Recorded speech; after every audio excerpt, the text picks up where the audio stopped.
Менің есімім Арнұр. Қолымдағы бұл кофе менің сүйікті латтем. Бұл менің таңғы энергиям.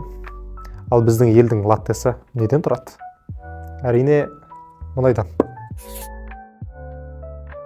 Осы шикізат байлығы біздің артықшылығымыз бе, әлде кемшілігіміз ба?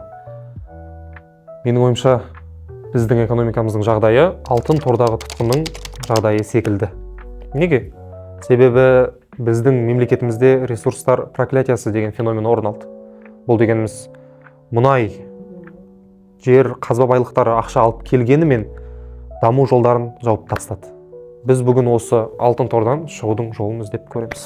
Экономиканың 2/3-сі шикізатқа тәуелді болса, бұл қазақстандық домино болады. Яғни қарапайым мысал негізінде түсіндірсем. Бірінші домино әлемде мұнай бағасы құлады. Сәйкесінше бюджет кірістері азайды. Үкімет бюджет кірістерінің тапшылығын немен жабады? Ұлттық қордан ақша алады. Ұлттық қордан ақша алу бұл біздің болашағымызды бүгінгі шығындарға айырбастау. Үшінші домино, елге доллар аз келеді, сәйкесінше теңге әлсірейді, теңгенің құны түседі. Осы үшеуінен не шығады? Әрине, төртінші домино инфляция. Менің сүйікті латтем, сіздің күнделікті қолданатын тауарларыңыз барлығының бағасы қымбаттайды. Осылайша біз мұнайға тәуелділіктің әрбіріміздің қалтамызға тікелей әсерін көре аламыз. Біздің проблема, біз өз күшімізге емес, жер асты байлықтарына сенеміз. Одан не шығады?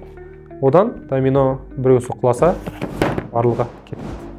Біз 30 жыл бойы диверсификация жайлы айтып келеміз, бірақ неге нәтиже жоқ? Себебі экономикалық проблемалардың түбі саяси немесе экономикалық емес. Бұл рухани адамгершілік дағдарысы. Яғни мемлекет бюджетті жеңіл ақшамен қаржыландырса, бақылауға деген құмарлық азаяды. Коррупция бұл тек ұрлық емес, бұл моральдық апат.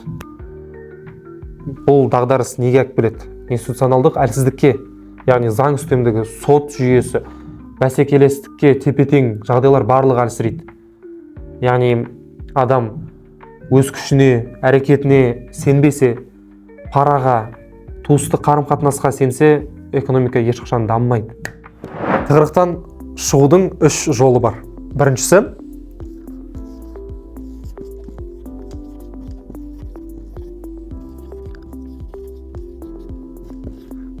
энергиядан идеяға көшу. Энергия, шикізат, мұнай таусылатын ресурс, таусылады. Ал идея, білім, инновация, технология таусылмайтын ресурс. Біз орталық Азиядағы IT хаб болуымыз керек. Біз жоғарғы технологиялық агросекторды, тағы басқа технологияларды, қазіргі заман талабына сай керек заттарды, дүниені дамытуымыз қажет. Неліктен біздің технологиялар, идеялар мұнайдан қымбат тұрмасқа. Екіншісі, қатаң фискалдық тәртіп. Ұлттық қорға қолымызды салуды тоқтату. Бюджеттің ақшасын жұмсауға емес, табуға үйренуіміз керек. Прогрессивті салық жүйесі сияқты әділ реформалар қажет.